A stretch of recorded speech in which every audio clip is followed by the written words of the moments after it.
খোলামেলা পোশাক আর সাহসী অভিনয়কে অন্য মাত্রায় নিয়ে গেছেন ভারতীয় নায়িকা তামান্না ভাটিয়া। নোরা ফাতেহি কিংবা সানি লিওন কেউই তার কাছে পাত্তা পাচ্ছেন না। একসময় এই তামান্না ভাটিয়া নিজের সীমা নিয়ে খুবই সতর্ক ছিলেন। খোলামেলা পোশাক খুব একটা পরতেন না। সিনেমার পর্দায় সাধারণ চুম্বনের দৃশ্যেও তাকে রাজি করানো যেত না। সে তামান্না ভাটিয়া এখন ভারতের হট সেন্সেশন। অন্তরঙ্গ চুম্বনের দৃশ্য এখন তার কাছে খুবই সাধারণ। এমনকি বিছানার দৃশ্যেও অভিনয় করেছেন ইতিমধ্যেই। অন্যদিকে আইটেম গানে তিনি এখন সবচেয়ে চাহিদা সম্পন্ন অভিনেত্রী। নোরা ফাতেহি, সানি লিওনকে ছাড়িয়ে বাজার এখন তামান্না ভাটিয়ার দখলে।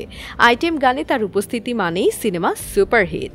আবেদনময়ী পোশাক আর ধুন্ধুমার নাচে দর্শকদের আকর্ষণে পরিণত হয়েছেন তামান্না ভাটিয়া। গত কিছুদিন আগেই প্রকাশিত হয়েছে তামান্না ভাটিয়ার নতুন আইটেম গান। আজ কি রাত নামের এই আইটেম গানে নিজেকে ছাড়িয়ে গেছেন তিনি। সবুজ রঙের আটসাট পোশাকে ধরা দিয়েছেন তামান্না। এর সাথে যুক্ত হয়েছে চমৎকার নাচ। সব মিলিয়ে গানটি এখন তুমুল আলোচনায়। ইতিমধ্যে কোটি ভিউজ হয়ে গেছে। তামান্নার আইটেম গানের কারণে সিনেমা নিয়েও আগ্রহ দেখা যাচ্ছে দর্শকদের কাছে।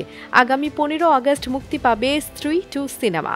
এই সিনেমার আজ কি রাত আইটেম গানটিতে ঝড় তুলেছেন তামান্না ভাটিয়া। দক্ষিণী সিনেমার জনপ্রিয় নায়িকা তামান্না ভাটিয়া দীর্ঘদিন ধরে অভিনয়ে যুক্ত। 1 বছর আগেও তার পরিচিতি ছিল শুধুমাত্র অভিনয়ের কারণে। সহজ সরল লাস্যময়ী চেহারা আর দক্ষ অভিনয়ের কারণেই দর্শকরা তাকে পছন্দ করেন। তামান্না ভাটিয়া নিজেও কিছুটা রক্ষণশীল জীবন যাপন করেছেন। খুব বেশি খোলামেলা পোশাকে তেমন একটা দেখা যায়নি তাকে। সিনেমাতেও অন্তরঙ্গ দৃশ্যে অভিনয় করতে চাইতেন না। চুম্বন দৃশ্যের কারণে কয়েকটি সিনেমায় চুক্তিও করেননি। 1 বছর আগে সেই তামান্না ভাটিয়াকে এখন মেলানোই যাবে না। গত 1 বছরে তিনি যা করেছেন তাতে আগের তামান্না ভাটিয়ার সাথে কোনো মিল নেই। আলোচিত এই নায়িকার বদলে যাওয়া শুরু হয় গত বছর। সে সময় আমাজন প্রাইমের জি কার্দা নামের একটি ওয়েব সিরিজে অভিনয় করেন তামান্না। এই সিরিজে তাকে নিয়ে শুরু হয় তুমুল আলোচনা। ভক্তরা তাকে আবিষ্কার করেন সম্পূর্ণ ভিন্ন এক রূপে। জি কার্দা সিরিজে খুবই ঘনিষ্ঠ দৃশ্যে ছিলেন তামান্না। এমনকি প্রথমবারের মতো তাকে টপলেস অবস্থাতেও দেখা গেছে। এই সিরিজের রেশ কাটার আগেই মুক্তি পায় আলোচিত সিনেমা লাস্ট স্টোরিজ, যাতে আরও সাহসী রূপে ধরা দেন তামান্না। অভিনয় করেন দীর্ঘ একটি অন্তরঙ্গ দৃশ্যে। অবশ্য ঘনিষ্ঠ এই দৃশ্যে তামান্নার সঙ্গী ছিলেন অভিনেতা বিজয় বর্মা, যিনি বাস্তব জীবনে তামান্না ভাটিয়ার প্রেমিক। এই দুটি সিনেমার পর থেকে সারা বছর চর্চায় রয়েছেন তামান্না। 18 বছরের ক্যারিয়ারে যিনি চুম্বন দৃশ্য করেননি, অথচ কয়েক মাসের ব্যবধানে একাধিকবার সকল সীমা ভেঙেছেন।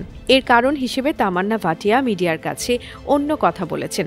কয়েক মাস আগে তিনি জানান, কোনো অন্তরঙ্গ দৃশ্য না করার ব্যাপারে তিনি সব সময় স্থির ছিলেন, কিন্তু লাস্ট স্টোরিজের কথা আলাদা। এই সিনেমার পরিচালক সুজয় ঘোষের সাথে কাজ করার স্বপ্ন দেখতেন তামান্না। এই প্রস্তাব পাওয়ার সাথে সাথে লুফে নিয়েছেন। ঘনিষ্ঠ দৃশ্যের ব্যাপারে ভাবেননি। এদিকে আলোচিত 2 সিনেমার পর আইটেম গানেও চমক দেখান তামান্না ভাটিয়া। গত বছর জেলার সিনেমায় আইটেম গানে তিনি ঝড় তুলেছেন। তার আবেদনময়ী লুক আর অসাধারণ নাচের কারণে সেই গান তুমুল জনপ্রিয়তা পেয়েছিল। এরপর থেকে আইটেম গানে তিনি সবচেয়ে বেশি কাঙ্ক্ষিত। ইতিমধ্যে একাধিক আইটেম গানে কাজ করেছেন, যার সবগুলোই দর্শকপ্রিয় হয়েছে। সর্বশেষ চলতি মাসে মুক্তি পেয়েছে তার আজ কি রাত আইটেম গান, যাতে আবারও আবেদনময়ী রূপে ধরা দিয়েছেন তামান্না ভাটিয়া।